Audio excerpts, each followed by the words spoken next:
अध्यात्म विज्ञान कोई धर्म या संप्रदाय नहीं है, ये स्पिरिचुअल साइंस है जो कुदरत के कानून पर आधारित है।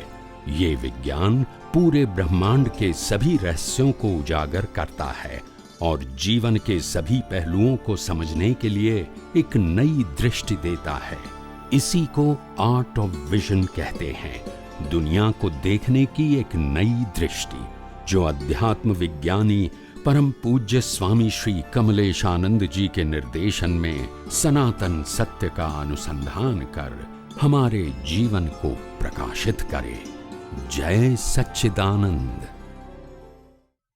અને જ્ઞાની પુરુષો, જ્ઞાની ભગવંતો કઈ કઈ થાકી ગયા કે એક અવતાર આ વિજ્ઞાન સમજવામાં કાઢ, એક અવતાર, અને તારો સંસાર નહીં બગડે, કારણ કે તારો સંસાર કુદરત ચલાવે છે, તારે ચલાવવાનો નથી. તું એવું માને છે કે હું ચલાવું છું, પણ ચલાવે છે કોણ? માટે એક અવતાર કુદરત ઉપર છોડી દે અને તું તારું વિજ્ઞાન દ્રષ્ટિ પાકું કરવામાં લાગી જાય. બસ એક અવતાર, તો તારું જ્ઞાન દર્શન પાકું થઈ જશે, ડેવલપમેન્ટ પાકું થશે. એ ડેવલપમેન્ટ આગલા અવતારમાં કેરી ફોરવર્ડ થશે. આ દેખીતી કે વસ્તુ કેરી ફોરવર્ડ થવાની નથી.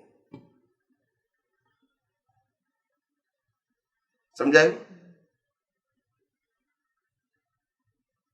એક મહાત્માએ બહુ સરસ પ્રશ્ન પૂછ્યો હતો, જે પ્રશ્ન તમે કોઈ દિવસ સાંભળ્યો નહીં હોય, ક્યારેય નહીં સાંભળ્યો. એક મહાત્મા એવું કીધું કે દાદા ભગવાને જ્ઞાન વિધિ આપીને અમને પ્રોમિસ કર્યું છે કે આવતા અવતારમાં અમે તમને મળીશું અને અમે જ તમને ખોળી કાઢીશું. ના સમજાય? બરાબર છે. હવે દાદા ભગવાનનો દેહ વિલય થયો કેટલા વર્ષ થયા? 88, 89, 90 અને 2000, એટલે 13 વર્ષ એ થયા ને 23 વર્ષ આ. કેટલા થયા? 13 ને 23 હે 13 ને 23 36 થયા. આટલું બધું કાચું?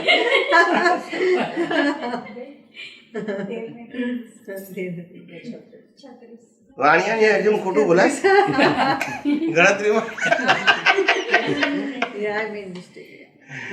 36 years. બરાબર છે. સાંભળજો, આ સમજવા માટે આ કહું છું. મહાત્માઓ પૂછે છે કે જે લોકો હમણાં એક્સપાયર થઈ ગયા છે, દાદાના ગયા પછી 1-2 વર્ષમાં કે 5 વર્ષમાં, સાંભળજો, એનો તો જન્મ થઈ ગયો હશે, યસ કે નો? અને દાદા ભગવાનનો પણ તો હજુ તો 25-30 વર્ષ થયા, દેખાતા, બોલતા નથી. નહીં બોલો ને. જે મહાત્મા એક્સપાયર થઈ ગયા એ પણ જન્મ્યા હશે, દાદા ભગવાન પણ જન્મ્યા હશે, તો આપણને દેખાવા જોઈએ ને. બોલતા નથી. એકલો પ્રશસ્ત રાગ શ્રદ્ધાનો વિષય ને, એટલે કે કોઈ લોજિક નહીં, માત્ર માનવાનું. અને કોઈ પૂછે એટલે માથું કંજવાળવાનું, કોઈ આન્સર જ નહીં. વિચાર કરો. આ તો તમને સારું છે, પૂછનાર નથી. અમને તો પૂછનાર મળે છે, પણ કુદરત અમને દર્શન આપ્યું છે એટલે અમને વાંધો નથી. પણ તમારે તો માથાના વાળ અધર થઈ જાય પૂછે તો. તમારે કહું વાંચીને આવીશ કાલે, તો બીજું તમે શું કહો? हम कहीं अवतारों से सनातन सत्य को समझने के लिए घूम रहे हैं. सभी को समझना तो है, मगर रिलेटिव सत्य की जो पकड़ है, नंबर 1. दूसरा, रिलेटिव सत्य की पकड़ को पक्का करने वाले हैं, चाहे आम लोग हैं, परिवार के लोग हैं, समाज के लोग हैं और साधु संत सन्यासी हैं. सभी लोग रिलेटिव सत्य को और पक्का करवा रहे हैं. यस और नो? यस. एक तो लेकर आए और दूसरा अभी सनातन सत्य कब समझ में आएगा? सब लोग यही कर रहे हैं, क्या करें।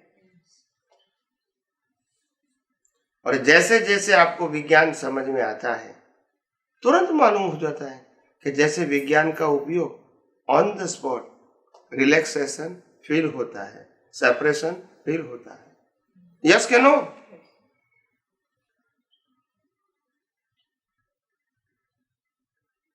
प्रश्न शरीर है इसीलिए अज्ञानता नहीं है, प्रश्न शरीर के साथ भ्रांति है इसीलिए अज्ञानता है, इसीलिए राग द्वेष है। शरीर है इसीलिए नहीं, शरीर को तो है मगर आपको है क्योंकि आपको भ्रांति है। तो आप और शरीर दोनों क्या है? आप एक्टिव फॉर्म में प्रतिष्ठित आत्मा है और शाश्वत फॉर्म में शुद्ध आत्मा है और कर्मों की भुगतान के फॉर्म में प्रकृति है। तीनों क्या है?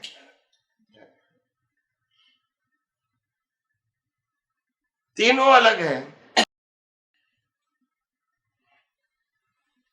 और जो तीनों अलग है इनको अलग ही देखना और समझना और अनुभव करना है, तो कोई पजल है नहीं।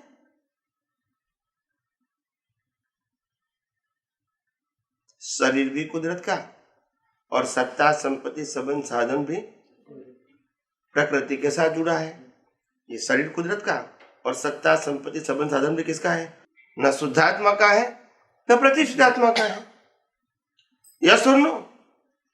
तो प्रकृति को असर होगी कि नहीं वो हमारा सब्जेक्ट, मगर प्रकृति की असर हमको क्यों होती है प्रतिष्ठित आत्मा को, ये प्रश्न है।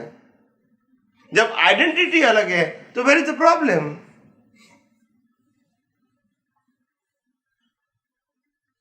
एक मैकेनिकल है जिसको प्रकृति कहते हैं, एक मिश्र है और एक शुद्ध है।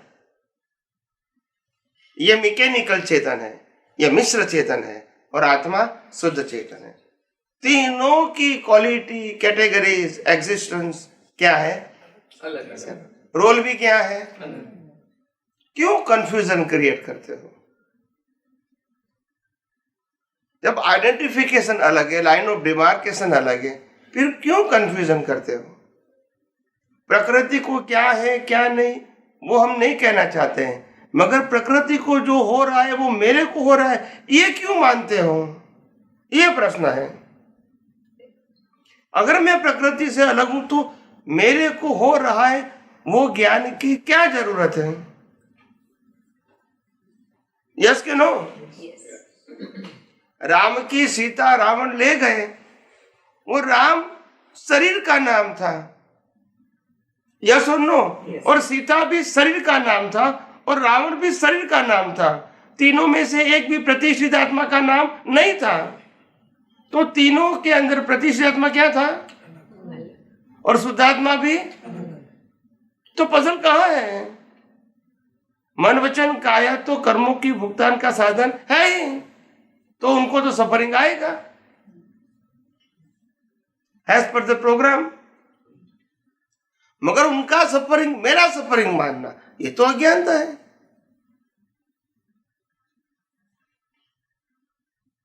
अज्ञानता यहां है,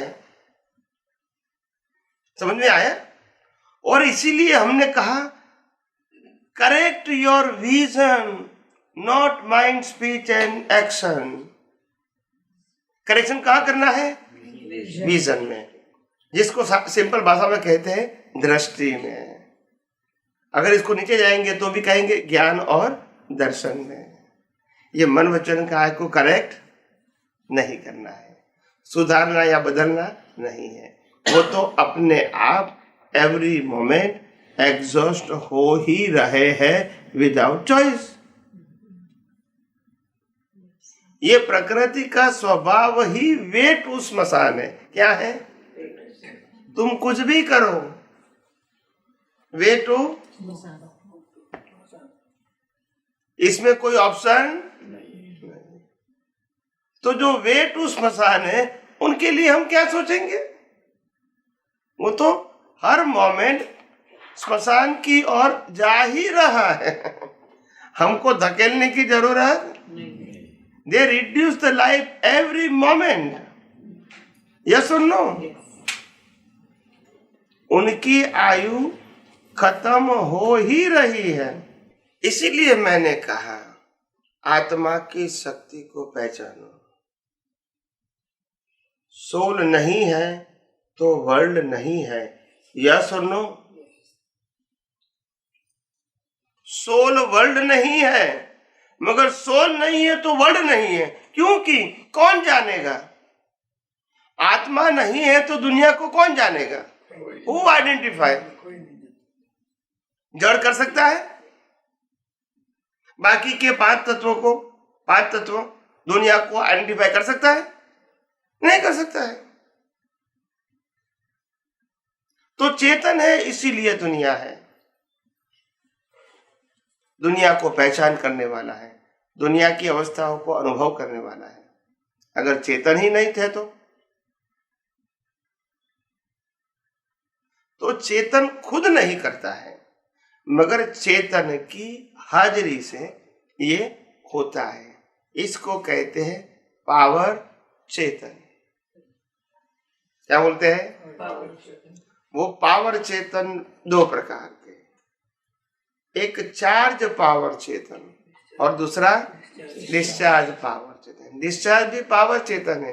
पिछले अवतार का चार्ज है, वो आज क्या है? डिस्चार्ज। तो वो बैटरी चार्ज हो गई है, अभी क्या हो रही है? डिस्चार्ज। और दूसरी बैटरी चार्ज हो रही है, जिसका रिजल्ट नेक्स्ट बर्थ में आएगा। मगर दोनों पावर चेतन है और आत्मा शुद्ध चेतन है। उनका पावर कैटालिस्ट के फॉर्म में है। क्या है? कैटालिस्ट का मतलब होता है, लिसन केयरफुली, कैटालिस्ट का मतलब होता है द वाटर हैव नो आकार। आकार होता है? पानी का आकार होता है, जो पात्र में भर दो वो। यस और नो? ऐसे आत्मा भी जिस बॉडी में चला जाता है, ये उसकी अवगाहना है, रेडियस।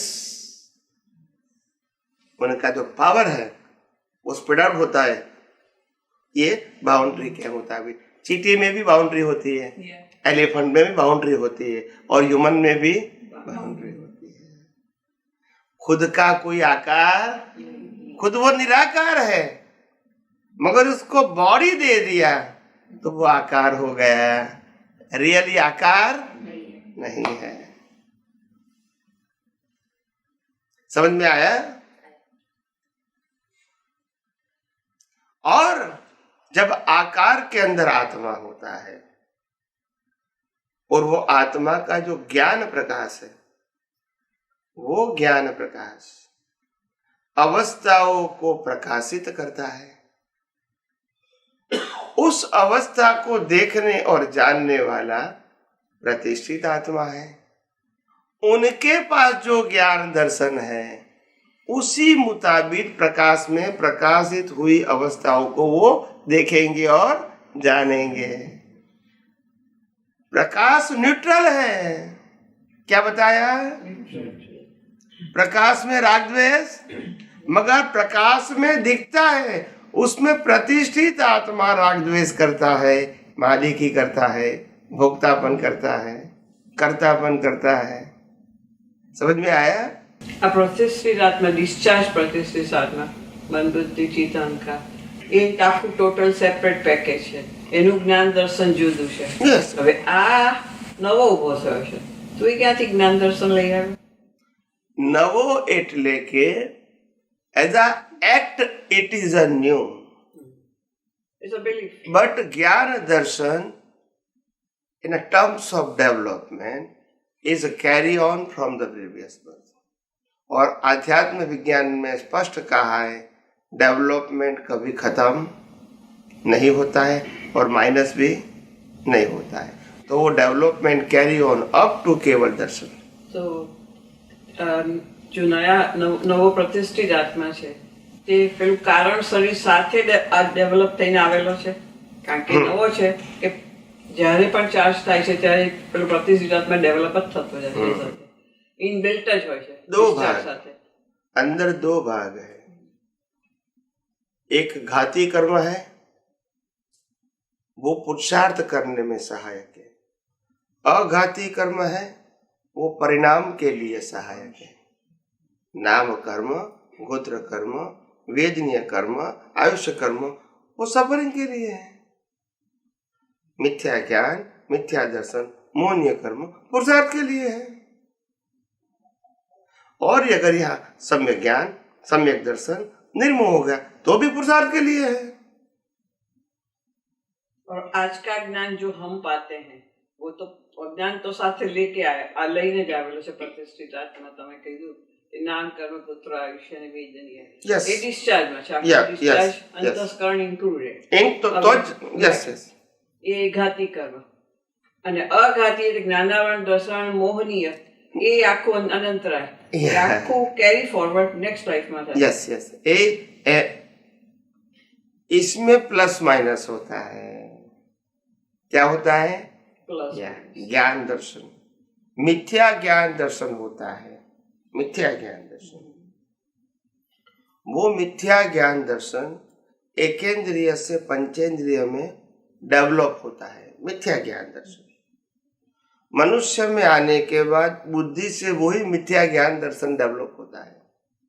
और जब मार खाते हैं और कोई अनुभवी ज्ञानी मिलते हैं तब इसको कहते हैं कि आपके पास जो ज्ञान है वो संसार बढ़ाने के लिए, चलाने के लिए है, समाप्त करने के लिए नहीं है. सो यू चेंज योर ज्ञान दर्शन एज अ मिथ्या टू सम्यक. એટલે પાછળનું જ્ઞાન દર્શન અને અત્યારે ડેવલપ થયેલું જ્ઞાન સંજ્ઞતાનો સંજોગ, એ બધું જ એ પ્રતિષ્ઠિત નવામાં છે. ત્રણેય પેકેજ. Yes yes yes. એટલે ज्ञान दर्शन को दृष्टि बदलना कहते हैं, और मोहनीय कर्म को क्योंकि हमारे पास अज्ञान था. कौन सा अज्ञान? कि हम 5 ज्ञानेंद्रियों के माध्यम से इस दुनिया में से सुख की प्राप्ति कर सकते हैं. ये मोहनीय कर्म. अभी ये अध्यात्म से मालूम हुआ कि सुख तो केवल ओनली आत्मा का ही स्वभाव है, तो बाहर मोह करने की जरूरत नहीं है. तो ये मोहनीय कर्म धीरे धीरे क्या होगा? इरेज होगा, क्योंकि आप अभी ये विज्ञान जानने के बाद बाहर पुरुषार्थ के फॉर्म में मोह करते नहीं है. परिणाम में फॉर्म में तो रहेगा, वो मन वचन काय का शब्द है. ज्ञान दर्शन में मोह होना नहीं चाहिए. ये 3 अगर करेक्ट हो गया, मिथ्या ज्ञान, मिथ्या दर्शन, मोहनीय कर्म, उसमें सम्यक ज्ञान, सम्यक दर्शन और निर्मोह दशा प्राप्त हो गई, समझ में आया? तो फिर केवल ज्ञान तो रिजल्ट है, क्योंकि आत्मा को केवल ज्ञान स्वरूप बनाने का नहीं है. वो तो केवल ज्ञान स्वरूप है ही. यस और नो? तुम्हारा ज्ञान दर्शन और मोह मिथ्या था, आत्मा में मूल ज्ञान दर्शन मिथ्या नहीं है. तो पहले आपको मिथ्या ज्ञान, मिथ्या दर्शन, मोहनीय कर्म करेक्शन आपको करना है एज अ दृष्टिकोण. अगर वो निकल गया तो फिर शरीर और आत्मा 2 ही रहेगा. और अगर मिथ्या ज्ञान, मिथ्या दर्शन, मोहनीय कर्म खत्म हो गया तो फिर नए कर्म, मगर जो कर्म लेकर आए पिछले अवतार के, ये तो भुगतान करना पड़ेगा. मगर जब कर्म खत्म हो जाएंगे, बॉडी को जला दिया जाएगा, तो आत्मा कहाँ जाएगा? आत्मा कहाँ जाएगा? मोक्ष में. नए कर्म तो बने नहीं, क्योंकि अज्ञान है नहीं. समझ में आया?